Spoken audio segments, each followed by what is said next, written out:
Guys, welcome back to the channel. Today is going to be a longer form video, a much longer form video than maybe you're used to from me, but I had this idea, and I've had it for a while, where I would take a variety of games that were Souls or Souls-like, but had about 1,000 reviews or below. I went to Steam and filtered by Souls-like games. I don't care if the reviews were positive, negative, mixed. I just wanted to kind of get a list together. And I know I'm not the first person to do this, but instead of kind of just trying them out and maybe playing them for like 10 or 15 minutes, I decided to take just 4 of the games and play those 4 games to their entirety. That way I get the full experience. But to keep things consistent, I've decided to rate all of the games based on these set of criteria. And I'll run through them very quickly. But you have map, combat, gameplay, and story. So for map, that's like level design. Does it flow? Can you get to areas quickly, efficiently? Is there a level of exploring? Is it enjoyable to explore, or do you just feel lost? Combat, pretty self-explanatory. Is it fun? Is it challenging? How is it challenging? Does it actually challenge the player, or is it just hard to be hard for no reason? Does it feel good when you finally overcome those challenges? Or if it's too easy, that's not good either, right? Especially for a Souls game. And then story, I would imagine that not all games will have a story, especially if they're like more arcade style. I'm not going to ding you if you don't have a story, but if you do have a story, then I'm going to be rating that based on, is the lore interesting? And definitely when it comes to Souls, not everybody cares about the story, but it's nice when it's definitely there and you can experience it and see the lore kind of behind it. So each of those is going to be out of 5, and then we'll total it up out of 20, and then we'll pick an overall winner out of the 4.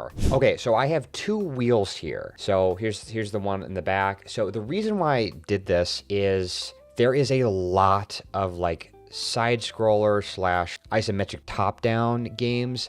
Those are not particularly my favorite, and I know it's not like everybody's favorite, so I put them on this list here, and that's why there's, I think, 9 entries, and then if you see, the other one has 4 entries, so we're gonna go back and forth. I'm gonna at least pick 2 like third-person Souls games to play, and then I'll pick 2 from the 2D game category. Okay, so let's go through the games. We'll start with the third perspective game.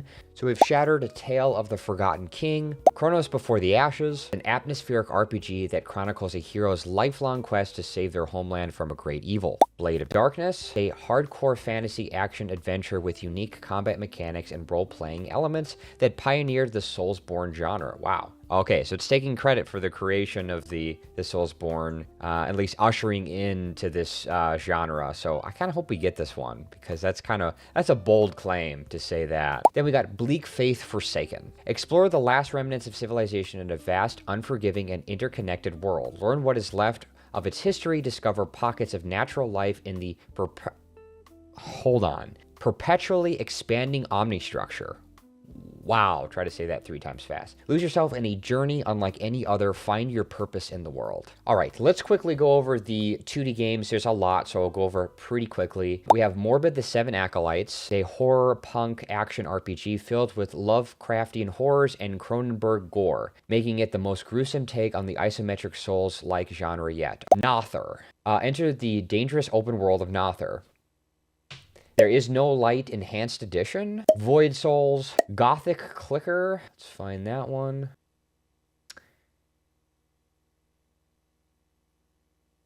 Moonscars, push the limits of your combat skills and master new abilities to progress through an unforgiving, non-linear 2D world. Face off against the relentless darkness that seeks to destroy you.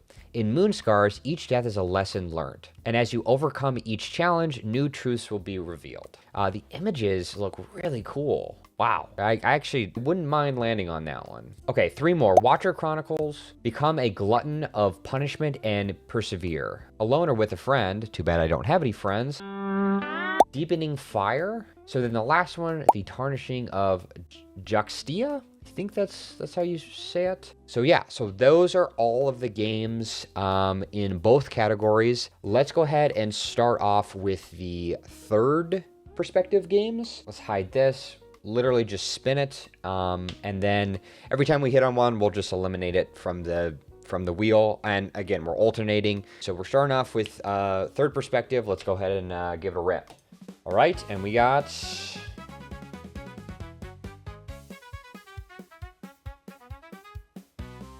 Bleak Faith, which... Bleak Faith Forsaken. Got Bleak Faith Forsaken. All right, so after I'm done playing that, we'll spin the wheel again and same thing. Oh. I wasn't paying attention. Okay, so now I'm swimming. So there's that. I fast swim.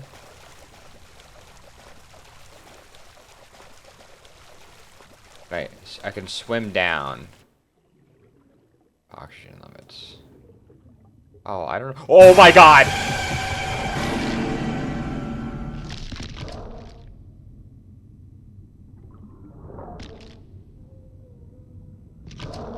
I'm gonna be honest with you.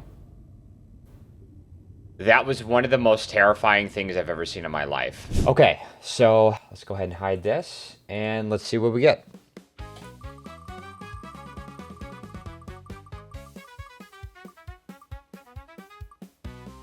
Moonscars. All right, nice. Okay, let's go ahead and hop in. No, the cat died. That sucks. Well, hey, at least I got the checkpoint. Right? I got backup. Oh. Let's get another doppelganger in here. 3v1. Oh, we gotta heal. Oh my god, we're kicking her ass. Wait, look at that. I'll just sit back and heal. This is probably a phase 2. Oh my gosh, she's kicking my ass. Alright, so 2 down. We got 2 more to go. Okay, so now we're going to switch back to 3D or third person. So let's go ahead and spin, see what we get.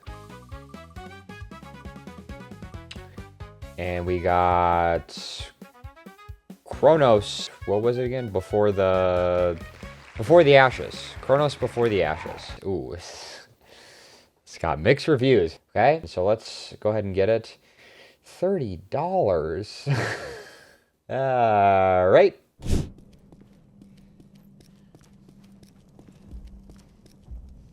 Regarding a mirror. Okay. You got knocked the out. All right, so the final game. Okay, it's going to be a 2D game, so let's go ahead and spin it. See what we get.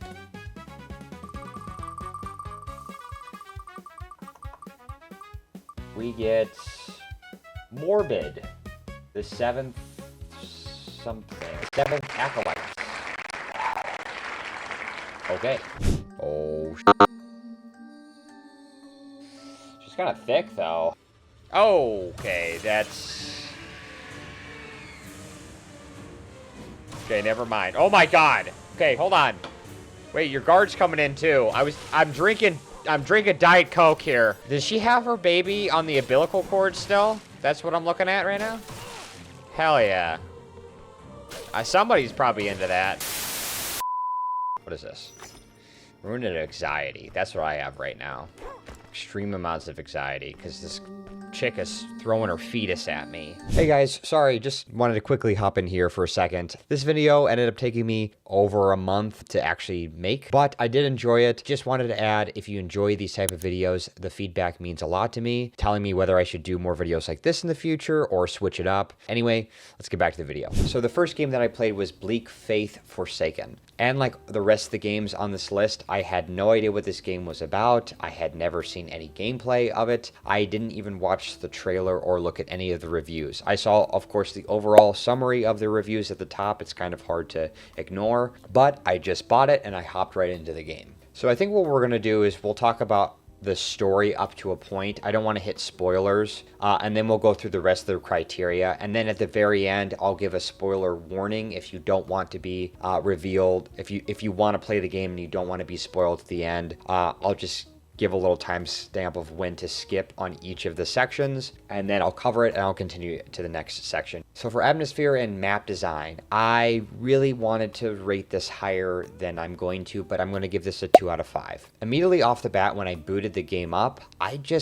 really liked the way it looked. After playing the game, I was just made aware that only 3 developers worked on this game, which is crazy to me. props to the amount of content and just the atmosphere that this game provides. For 3 people, pretty darn impressive. Honestly, didn't find that many game-breaking bugs. I mean, you play some games that's got a full development team of hundreds of, if not thousands of people, and you're just collision problems and all this type of mess. The fact that only 3 people made this game and it plays this well is pretty amazing. It really does feel like you're in this dream. And this is a really cool combination of kind of like this dark, gothic, medieval, robotic like vibe. But if I'm trying to be fair, there are areas in the game that just kind of feel empty. That is just sparse on enemies, kind of the same feeling enemies. We'll talk about more with that in the combat, but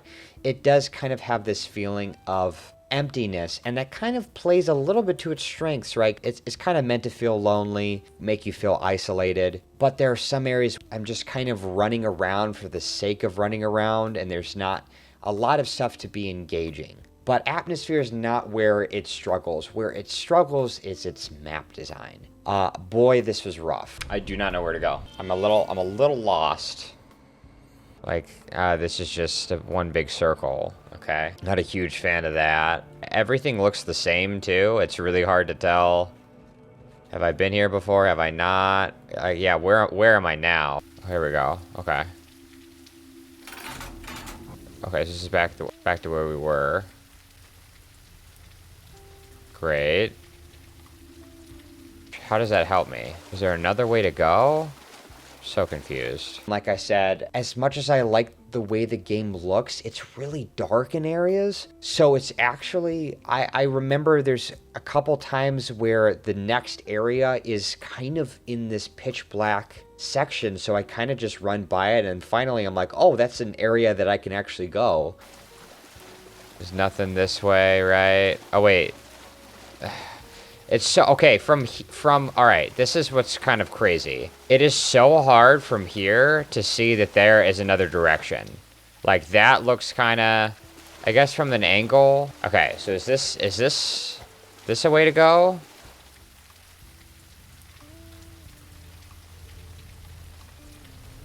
No. It's almost like I wish I could kind of just like raise the gamma a little bit without some areas blinding me. It was just trying to find that right balance. I think there's a way to make this game look gothic without just using gray. Everything just felt dull and gray. And again, the gothic side of that, great. But as far as map exploration goes, it just makes it really hard to figure out where the next area is. I feel like I'm spending most of my time just trying to figure out where to go. So for combat, I'm going to give this a 3 out of 5. I did enjoy how punchy the weapons actually felt. I think the dodging felt great. I think the blocking, the light attack, heavy attack worked pretty seamlessly. All felt really good. I even thought that the abilities that you get throughout the game worked really well with the combat. 2 major things that make this combat fall a little short. So the first one is boss attack patterns. This was rough. It's not necessarily the amount of attack patterns that a boss has. It's the frequency of certain attacks. So the first boss that you face, I forget his name, but it's big knight dude. Super, super fun. I actually really, it's my favorite boss fight in the game, to be fair. He does this one artillery attack, super easy to dodge, and has a huge punish window against him. I thought it was a pretty engaging fight. There is one boss. I'm really bad with names, so I'm just going to throw it up on the screen. One of the most annoying boss fights I think I've ever had in a Souls-like game ever. So they have this kind of spinning move that kind of reminds me of the dancer from Dark Souls 3 or Night Rain that just spins and spins. It's just better to just run away. If you're out of stamina, good luck. No, the most annoying thing is they jump up in the air and you can't hit them. They drop like these bubbles. You kind of have to look at the ground of where to stand so you don't get hit by these bubbles that do damage to you. And if the boss was to do this, I don't know, like 2 or 3 times, fine. But oh my gosh.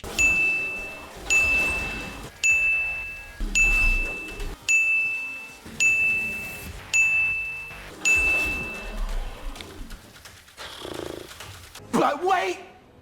There's more!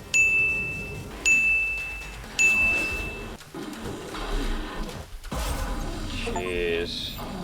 That was like, bro, that was like one of the least enjoyable fights I think I've ever had in a Souls game. I felt like half the fight they were up there and just waiting for the boss to drop down so I can do more damage to them is just super, super annoying. Now it's time to talk about this. You probably heard me mention that I played all 4 games in its entirety. Well, I lied to you. Liar! I did not play Bleak Faith to its entirety. There is a reason why. So I'm going to be honest, running around the maps, trying to figure out where to go, just not enjoyable to me, but I pushed through it. I wanted to try to finish this game. No, it's when I got to this enemy that I lost my mind.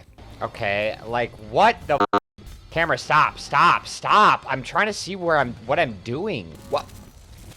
Did I just die? What is this camera? What am I doing wrong here? Let me see if it's just me. Stop attacking, you head.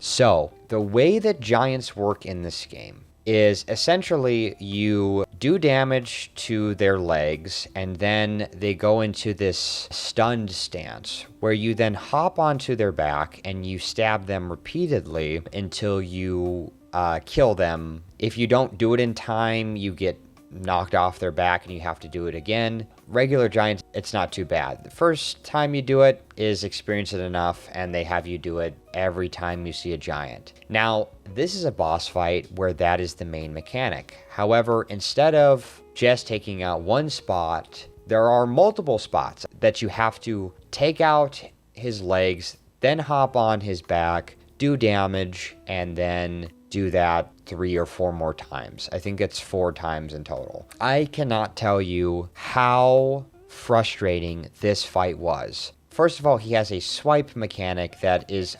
unbelievably huge. It's basically a 360. If any part of his staff hits you, you're going to take damage, even if you're at like the very beginning and you're like at the edge of the staff. I know it's like technically you got hit, I get it, you just got to get good. It just was not enjoyable. But if that was the only mechanic, fine, I would have pushed through it. No, it was when you got close to him, the camera would lose its mind. It was better just not to lock on, but then if you didn't lock on, it was hard to hit his feet. But if you were underneath his feet, which was kind of the safest spot to be, your camera would just do a 360. Camera, stop. I'm trying to see what I'm doing. When you finally took out his legs, you could hop on his back, then come to find out that he does a move to try to hit you off of his back. If he connects with his hand, you are dead instantly. Did I just die? But just the combinations of mechanics, this guy just broke me. I cannot stand this fight at all. You might have better luck than I did. Maybe one day I'll come back and I will finish the game, but honestly for right now, I needed a long and maybe permanent break because that was tough. But let's move on to gameplay loop. Now I want to talk about kind of the traits and perks that you can get while you're leveling up. There's resources just like in most Souls games. You can upgrade your weapons. You can get these special perks to basically almost pick a class, right? You can do more damage with your offhand weapon if you're dual wielding, or maybe you have more of a stun chance with heavy attack. You can even call in a summon if you want to have basically a mimic tier essentially. Just all these different traits that as you play the game and as you take on bosses, you're able to get more traits and you're able to upgrade your weapons. It's actually really cool how your weapons are upgraded. You basically get these slots where you can add modifiers to them and you can actually craft these. So these modifiers are pretty cool. I had a stamina perk and a health perk. So basically I had this health perk that every time I would hit an enemy, I would get a portion of that health for myself. And then I had a stamina one. So actually how I built my characters, I could basically power through several attacks and just get that health back and just continue to combo. A gameplay loop, I'm going to go ahead and give this a 3 out of 5. The weapons all had their own unique ashes of war, basically. They are their own unique weapon arts, which I found really enjoyable to use and to kind of fit your playstyle. This is, again, for a game only made by 3 people, it's amazing kind of the classes that you're able to use and kind of just strategize the different weapons. There's quite a lot of weapons in this game, and just different armor sets that provide a bonus. And so you can really strategize of what you want to use and how you want to use it. And it really works out here. Where gameplay kind of falls short here, and this is kind of with map design, but this is more traveling on the map, so I guess I kind of included in this section. There were some collision problems when I was like either on an elevator or moving through the land. Don't know if that's working. Okay, so we can't go down the elevator. Can we go up here?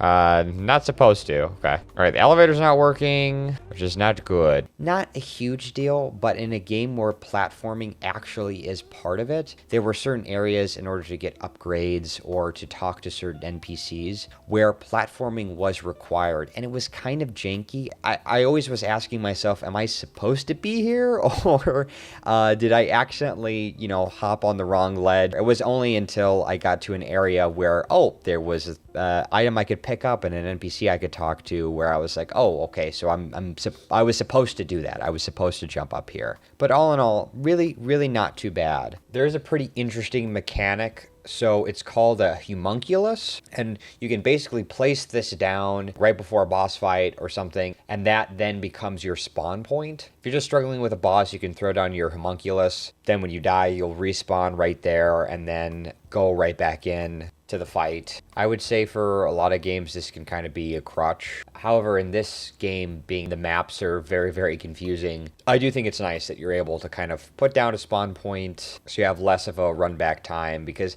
my run backs weren't really fighting through the enemies, it's kind of just trying to figure out where I was going. So the story with this is very much told in the way a lot of Souls games are told, and that's where the gameplay itself isn't driving the narrative. It's the NPCs that you talk to and the locations as you go and explore. But there's a little snippet at the very beginning to kind of, set the stage. But you're basically trying to get to the center of this omni structure. And from what I can gather, it's this combination of 3 realities. You have the physical, real-life reality, you have a simulation, and then you have a dream state. So these are like 3 worlds kind of put together, and that's why you have such interesting landscapes. To be fair, I didn't complete the game. I know there's like a god emperor, and there's some really cool narrative stuff. There are some really good like lore videos that dive into what the game's about. But all right, so up next we'll switch over to the 2D game. So we have Moonscars is the next game that we played.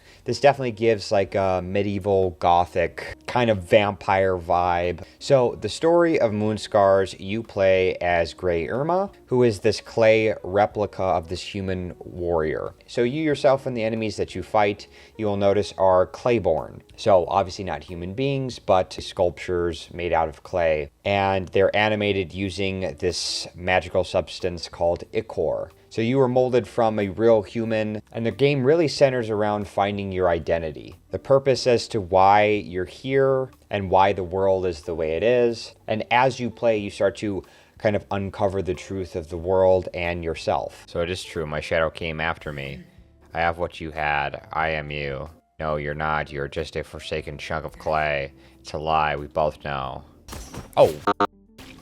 Motherfucker, kicking my ass. So that's the spoiler-free version of it. I think once you start to play the game and play through the story, this is without a doubt a 5 out of 5. I thought it was absolutely phenomenal. It's really a philosophical question of why are you here? And it really questions, do you have free will? Do you make your own choices, or is everything predetermined? The very classic philosophical questions, stuff like that. So for the atmosphere and the map design, very, very unique here. Everything sticks to that medieval Gothic feel, and areas are pretty unique. They stick to the theme, but there's one area that I really like. Everything is basically black and white unless you're in the light of the moon.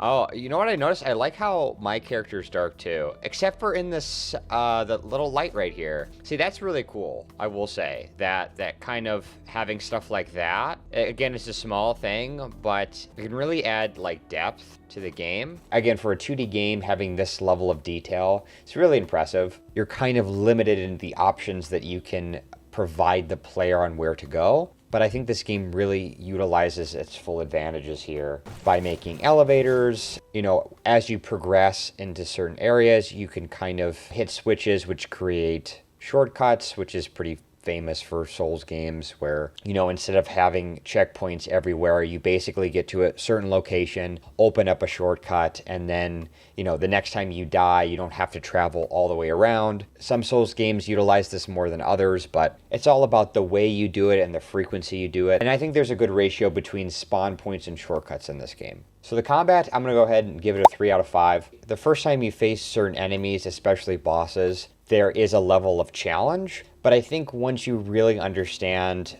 kind of the core mechanics and your positioning, it kind of becomes pretty easy. Okay, once you kind of get it, you get it. Not like super easy, but, and again, it's going to depend on your own skill with Souls games. But I find like mid to mid-late game is kind of a breeze once you understand your skills and how to deal with certain enemies. I hit him? Oh. Okay. Nice. First try, baby. Late game, when you get to a certain section, they kind of just spam the same enemy at you because it's very difficult to time the parry or to dodge the attack. No, come on, dude. F off.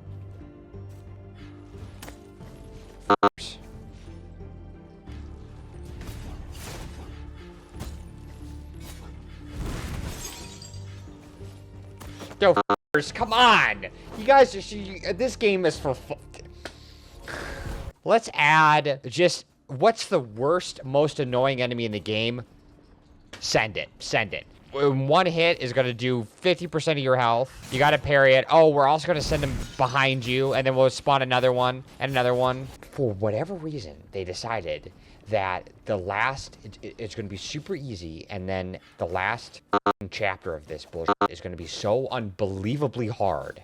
And I'm not really a fan of that. I would have liked to see more variety, but this is just one of the enemies from the very beginning of the game that they're now just kind of spamming at the end. So that was a little disappointing, but overall, I think that there's a good progression of enemies that kind of teach you how to use your abilities. And some of the late game bosses can get pretty challenging. So gameplay loop, I'm gonna also give this a 3 out of 5. There's some really cool mechanics built into this. So when you reach a mirror, which is bonfire, site of grace, whatever you want to call it, right, checkpoint, there are some that are corrupted, and when Grey Irma looks into the mirror, she's going to be attacked by a doppelganger version of herself. So in order to activate that mirror, you're gonna have to fight your doppelganger. And this is part of the story, which I think is really cool and unique. But when you fight off this doppelganger, you get your special ability back. Also, so all of these mirrors that you stop at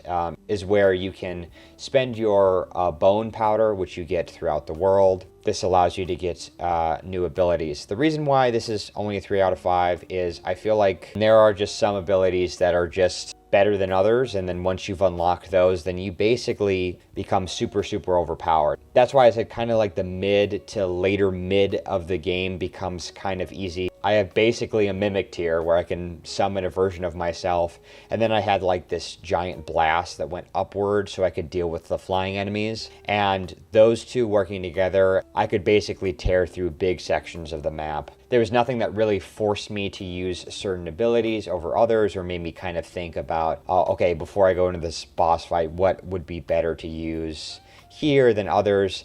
I could have probably min-maxed it, but honestly, the skills that I was using was just tearing through the bosses anyway. Okay, so now I'm gonna get into spoilers of the game, so make sure you skip this section. I'll like annotate it somehow, but just skip this part if you want to play it for yourself and you don't want to get spoiled or anything. But I really want to give my reasoning as to why this is a 5 out of 5 as far as the story and narrative. So as you play through the game, you start to realize why the Claiborne exists. And I'm obviously not going to be able to touch on every aspect of the game, but basically there was this plague that killed all the children and women were left barren, so the human race could not continue. So the sculptor essentially created these Claiborne, and it was really for a war situation, but basically the Claiborne are born from Ichor, which is like the life essence of humans. But the problem with being Claiborne is that you're kind of driven insane. So Great Irma, knowing that she's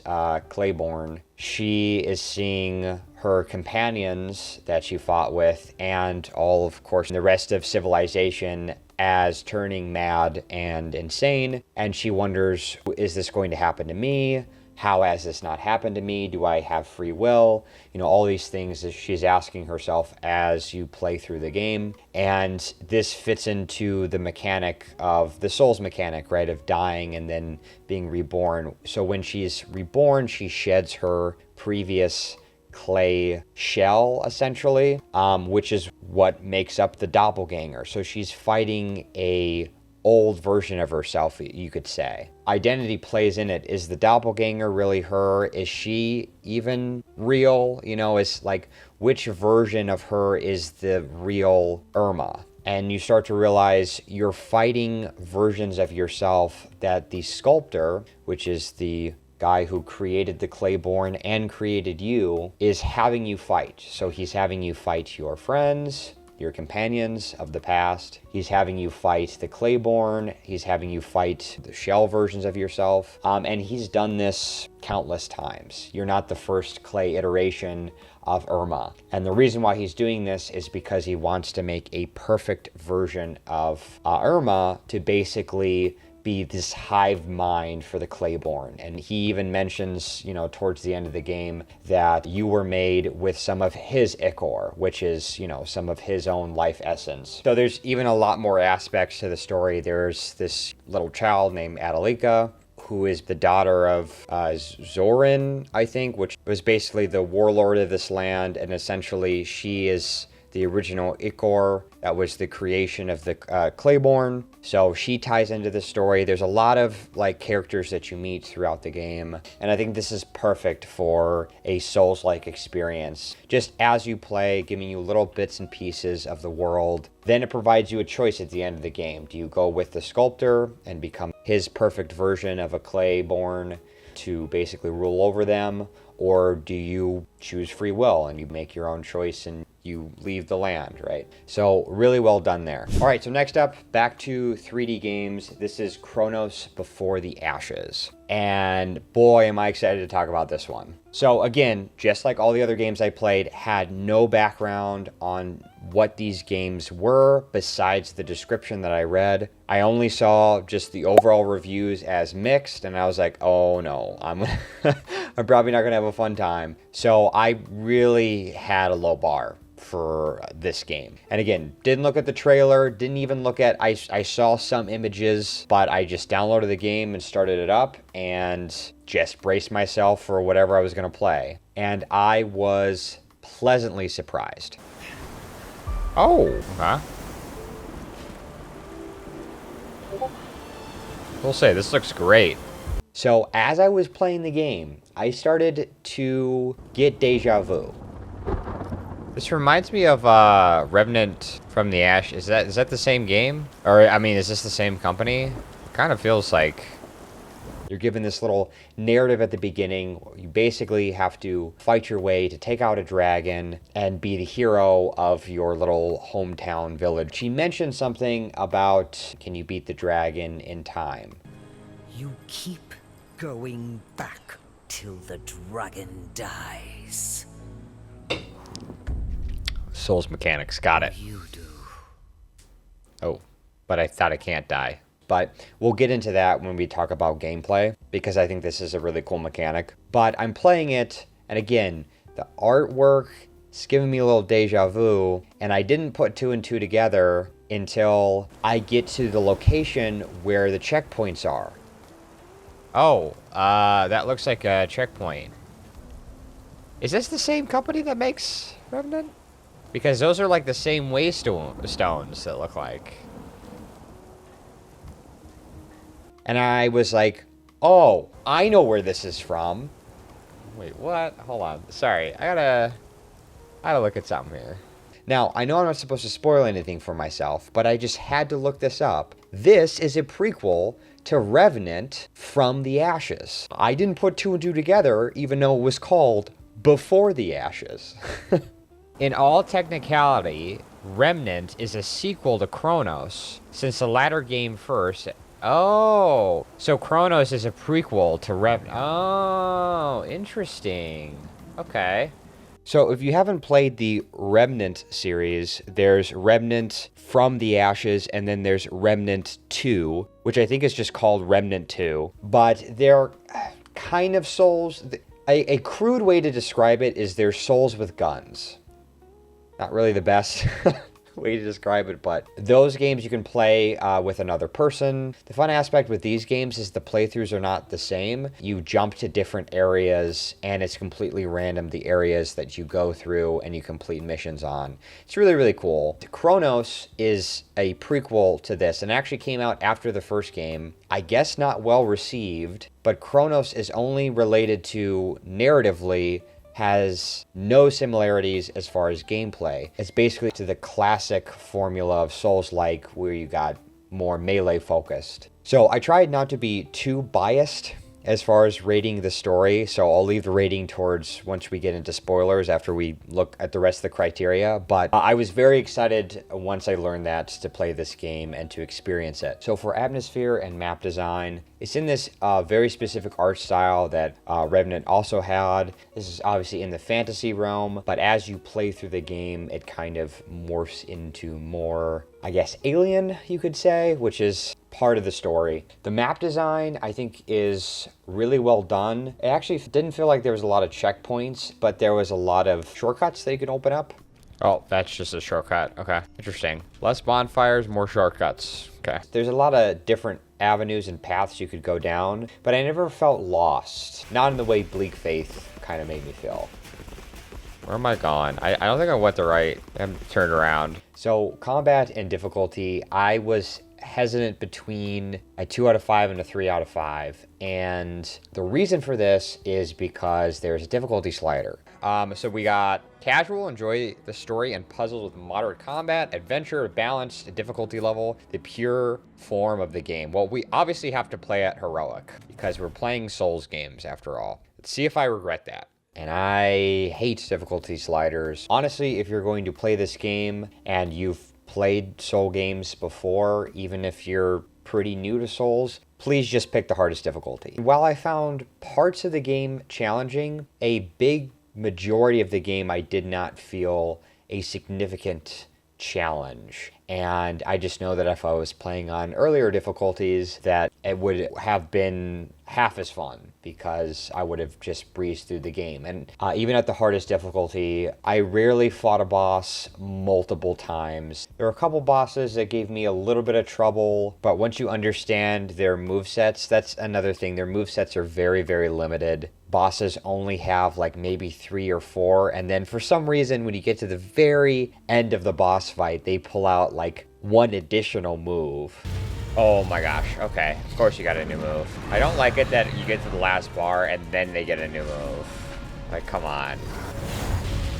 Oh, you here's the stupid thing. 75% of the fights are super easy, and then the last, like, 25%, completely new moves, and he spams, like, the difficult attacks, which trip me up. But all in all, not super challenging. The reason why I didn't give this a 2 out of 5 is because I did like the other mechanics that they had built in, which we'll cover in, like, gameplay loop. Oh my gosh, I look so much different. I'm 35. But all the other systems are there. You got a parry system, you got a heavy attack, you got a light attack. You also have this kind of ultimate charge that you can use. So all this kind of, I bumped it up to 3, but I will say that just the combat, the pure combat side, it's a little bit lacking. I got to a point where I got this big hammer and I had this shield. Just curious.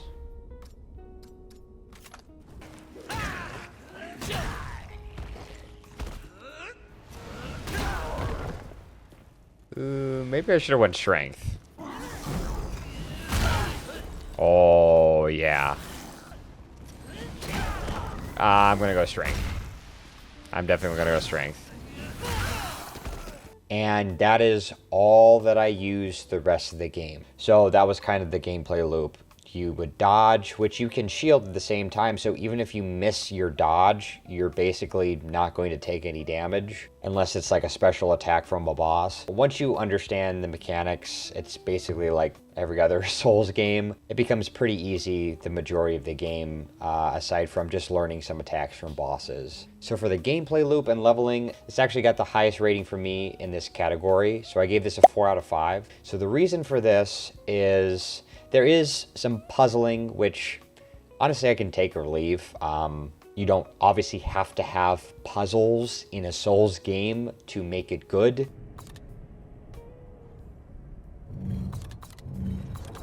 If it's there, cool. If it's not, also cool. And if you hate puzzles, a decent amount of this game is finding the right items and doing puzzles in between the combat. So if you don't like that, I don't think you're going to like decent sections of the game. So just keep that in mind. Again, like I said, that didn't really go that much into my ranking. No, what I really liked is the leveling system. I think this is very unique. So every time you die in this game, your character ages by 1 year. And this is actually visually shown. I got a goatee. That's kind of cool, to be honest with you. So you start off as an 18-year-old, and then as you progress in age, you actually look older, which I thought was an awesome touch. Now, I say that the game was pretty easy for me, but there were times where I would get ganged up on and I'd be too aggressive and I would die. So I actually died quite a bit, so maybe a skill issue there. But every decade that goes by, you get a trait. Every 10 years, starting at age 20, your character unlocks a new trait. The nature of these traits change as you age, so choose wisely. And those traits can be a variety of things. It could give you more iframes, or can give you a big buff to health. That's one of the ones that I picked up. There is also a feature that I'm not really sure how it works. There was some sort of note at the beginning that said that your strength and dexterity will deteriorate as you get older. When young, strength and agility are dominant, but as you age, arcane becomes more prominent. When severely advanced in age, strength and agility can no longer be purchased. Whoa. I didn't really experience that, but I thought that is a cool and unique idea. It's like, as you get older, you're not going to be as strong or have the endurance that you did when you were younger, which I think is cool. So maybe that would have taken an effect if I got to, 70 or 80 years old. I don't remember exactly what age. One more year and we get another power. I didn't really see that effect. I did see that once you hit, I think, like 30 points in a category, that it cost double to put more experience. So I kind of saw that as a soft cap. So I just basically put like 30 points into strength, 30 into dex, health, and then also I was starting to put points into arcane. I just start sticking points into arcane now. Okay, but anyway, now we're going to get into spoilers. So again, skip this section. And seriously, if you're thinking about playing this game, please skip this section, because I think this is one of the coolest narrative endings of the 4 games that I played. I think it's one of the coolest for sure. But as you play through this game, you are tasked by this weird voice. You have come to defeat the dragon, an ambitious quest. A quest you cannot achieve unaided. Oh, it just gave me a power, huh? 3 guardians protect the dragon. The only way to the dragon is through them. Only then can you face him. That's creepy.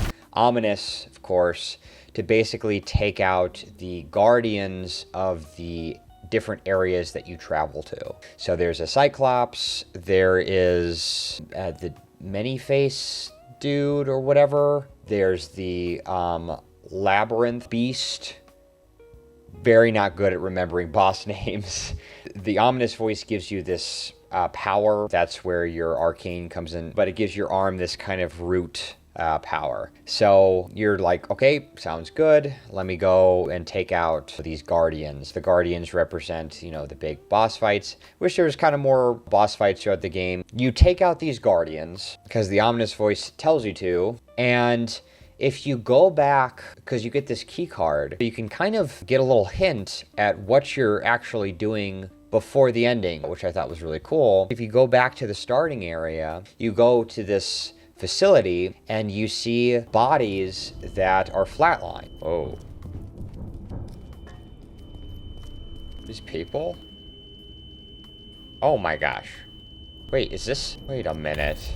And when you look into the computer, you'll notice that they're codenamed Cyclops or Many Faces. Test vitals deceased. Oh, these guys are dead. Codename Many Faces. Did we kill him? Oh no. Many Faces is the big boss. Wait, who's this? And then you realize you're the one that killed these people. Cyclops! We killed people. Who's this? Labyrinth. This guy was kind of an asshole, so I don't know. So you start to go, hold on, am I actually doing the right thing here, listening to this voice in my head and taking out these guardians to face the dragon? Well, if you haven't guessed it now, that ominous voice that you hear is actually the dragon. How little you grasp. Now those who opposed my supremacy lie dead. Dead by your hand, little warrior. And so you kind of piece it together beforehand. The voice in your head wanted you to take out basically his opposition, which were the Guardians. So now the only person standing in his way is, of course, you. But the crazy part, when you defeat the dragon, you're still actually doing his bidding. That's the dream of the dragon. To your world had grown old and feeble, but now, thanks to your primitive savagery, that link shall be restored. You have released this evil root, which, if you've played Revenant, you'll know exactly what this means. But you are taken out by the evil doctor. You're basically sedated and then strapped to a chair, which perfectly ties into the first game where you face the Dreamer. And if you notice, the Dreamer grabs you in that first game and his arm has the roots on it, which I think is super, super cool that they put everything together. And it's very interesting that at the end of Revenant 2, you face a big dragon, linking up those stories. I love callbacks. I love having everything kind of connect like that. So again, I tried to be pretty unbiased here with the rating. So spoiler over. I'm done talking about that. So now let's get into the actual rating. But I'm going to give this a 4 out of 5. I would love to give this a 5 out of 5. However, I don't want my bias to really bleed into. It's of course going to a little bit, but I don't want to just give this a 5 out of 5 because I want to. I don't think you should be required to play a different game to play this game. Only taking a point off because it's to get the full experience, you have to play a different game. All right, now for the final game. Again, this is 2D. This is a isometric top-down, but this is Morbid, the Seven Acolytes. Okay. So this game takes the theme of Lovecraftian horror. So I love this type of theme. If you've ever played Arkham Horrors or just a fan of H.P. Lovecraft, and of course, if you've ever played Bloodborne, I think this type of theme is perfect for Souls games. I would love to see more Souls games embrace Lovecraftian, Cthulhu type themes. If it was just my opinion, I would love to give that a 5 out of 5, but I can't because I've categorized this with map design. And oh boy, it is rough to get through this game as far as map design. Because it's top-down, I find it very difficult to figure out where you can go versus where you can't, because there's this high grass. Am I supposed to be able to get to that, or... Oh, there we go. Kind of hard to see from a top-down perspective. And there's a function, we'll talk about kind of the stealth mechanics that are in this game for some reason. Also, just quickly want to add, if you notice like some extra stuff on the screen, it's because I decided to stream this part of the game. So just ignore the HUD, the gameplay is still the same. There is no in-game map. You only get a map if you go to the shrines or the, you know, the checkpoints, and then you get this overall map. But for somebody, again, who's pretty directionally challenged... Wait, where's the shrine? Dude, this is what I'm telling you. I am so direct... Oh, there it is. I am so directionally challenged. I literally was just at the shrine. Couldn't find my butt with a flashlight. I just kind of struggled figuring out where I was going, where I needed to go next. Oh my gosh, I'm so tired. But you might have a better time if you like those type of top-down games. But so combat and difficulty, and I'm gonna be real with you. I almost gave this a 1 out of 5, especially at the beginning of this game. Did not find it difficult at all. It was basically position-based. Alright, so it seems a lot to do with positioning. Oh, is he stuck?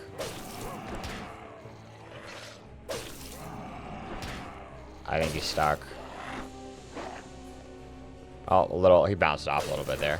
Oh, fuck you. There's some times where you don't even have to roll. You can kind of just step out of the way of attacks and then you attack. I'm going to show you the perfect example of what to avoid when you're creating a boss fight. Guys, are you kidding me? Maybe there's a phase 2, but this is...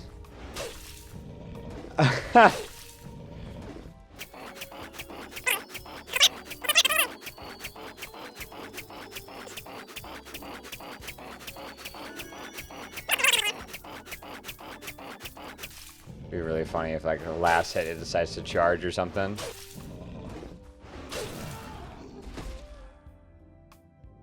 Wow! What a fun boss fight. That's crazy. I actually, when I went into this fight, I thought it was pretty difficult. I was like, man, he's charging me. I'm having to deal with these flying enemies. I was like, this is too much happening. And then I got him stuck in this loop and it made it super trivial. I wanted to find a balance, right? I wanted to find a balance between having it be super easy and taking advantage of something and then, you know, getting overwhelmed by all this stuff on the screen. And to be fair, I could have just not had him get stuck in a loop, but I'm going to be honest, I got a little frustrated the first 2 times I faced him, so I kind of just wanted to get him out of the way. So if you're going to leave an exploit like that in the game, I'm going to take advantage of it. Sorry. There were certain bosses that sometimes charged you, or, you know, they have these certain attacks, and it really just comes down to where you position your character. There was also a stealth mechanic in there. You basically hide, and then you can do this heavy swing attack, which you can do at any point. The problem is there is 0 indication telling me that the enemies are even alert to my presence. See, I can't tell if they're like aggro to me or not. That's the problem with an isometric 2D game, because I have no idea if they're aggroed. I don't know. It just was not a good feature to have in the game. But for gameplay loop and leveling, again, this is going to be a theme, but 2 out of 5.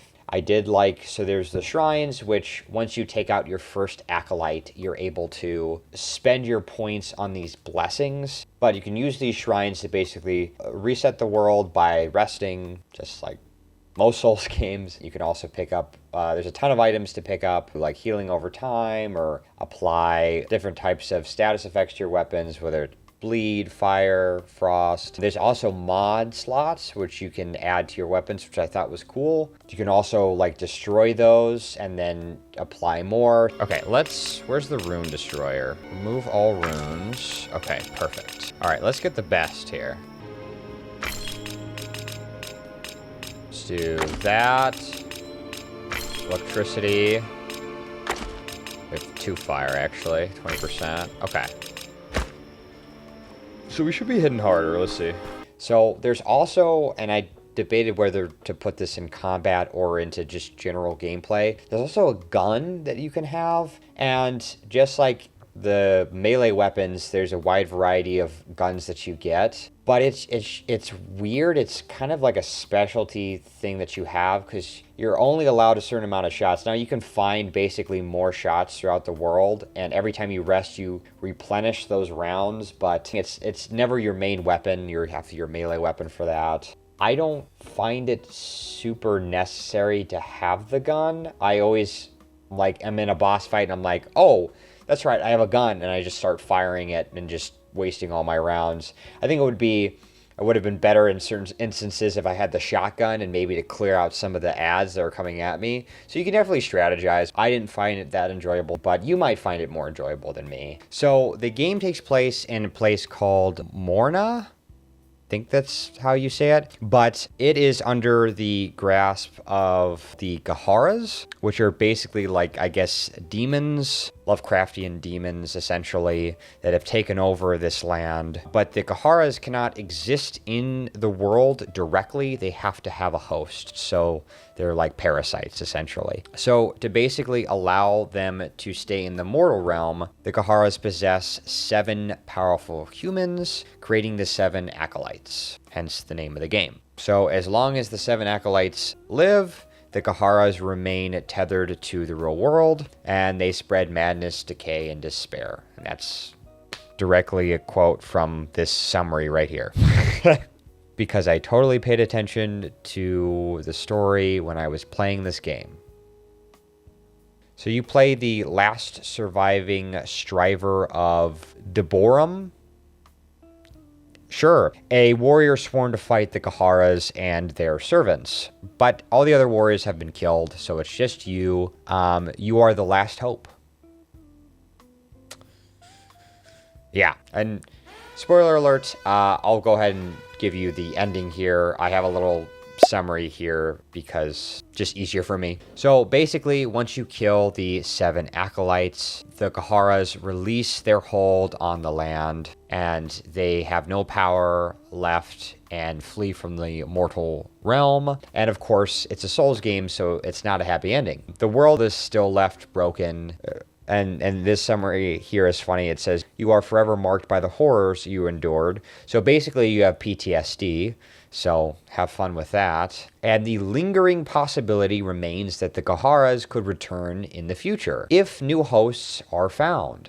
So all your work could be undone if you're not careful or if you miss a therapy session.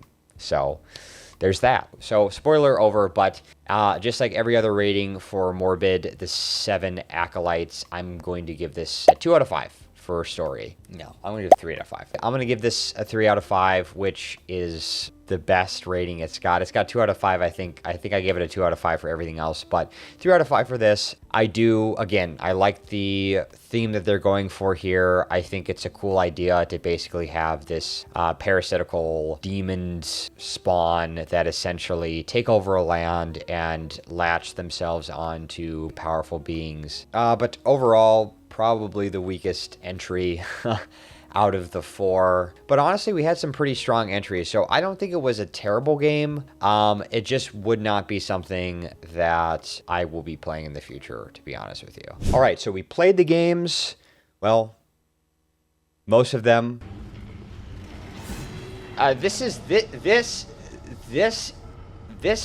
Okay, now we're going to decide which one is the best out of the 4. But first, we'll do like a 2v2. So we'll do the 2D games against each other, and then we'll do the third-person perspective games against each other. So let's start with the 2D games. We had Moonscars and we had Morbid. So giving a quick recap. So Moonscars, the map was a 5 out of 5, combat was a 3 out of 5, gameplay was a 3 out of 5, and then story was a 5 out of 5. So the total for that is 16 out of 20. And then with Morbid, I actually, like when I watched it back, I didn't actually say a rating for some of it, which I don't know if I just cut out in editing or I just missed it, but for map, it ended up being a 2 out of 5.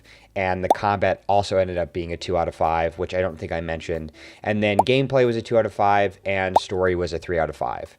So Morbid, the 7 Acolytes, ended up being a 9 out of 20. So obviously the winner is Moonscars by a landslide. Again, I don't think I played a game that was necessarily just bad, but between the two, honestly, just Moonscars blows it out of the water. And then for the third-person games, we had Bleak Faith and we had Chronos. So Bleak Faith, map was a 2 out of 5, obviously. Combat was a 3 out of 5. Gameplay was a 3 out of 5. And then I don't think I mentioned, but with story, that was also a 3 out of 5. So it ended up getting 11 out of 20. With Chronos, the map was a 5 out of 5. The combat was a 3 out of 5. The gameplay was a 4 out of 5. And the story was a 4 out of 5. So that actually puts it at a 16 out of 20. So it beats Bleak Faith. But again, I don't think that Bleak Faith is a bad game. Just against Chronos, Chronos just happened to have more points, and I think overall was just a better game. All right, so this was not planned, so don't come at me in the comments, but the winner of each category, so we had Moonscars for 2D, and then we had Chronos for third person, both ended up having 16 out of 20. So that's the end of the video. Thanks for watching. No, I think that there should be an ultimate winner between the two, and honestly, I'm going to go ahead and give this to Moonscars. Now, you could just say that it got more 5 out of 5s than Chronos, so ultimately you could say it won by category. I think what also kind of helps is Moonscars, again, just completely standalone game that you can hop into. With Chronos, you kind of want a little bit of that background. You don't need it, but it definitely makes the ending cooler when you do get that background. So that story, the fact that it's still able to be a pretty solid contender even though it's 2D, I'm just going to give the edge to Moonscars. But again, same amount of points, just picking it because we got to have a winner, right? But anyway, that's it for the video. Guys, thank you so much for watching. I know it definitely took a lot longer to do this video than my normal videos. It took me like over a month to do this, but I really enjoyed the process. If you guys did, like and subscribe, maybe throw a comment saying, hey, really like this type of videos. The feedback really helps to see if I should do more videos like this or to move on and do some other stuff. But anyways, God bless, and I will see you in the next video.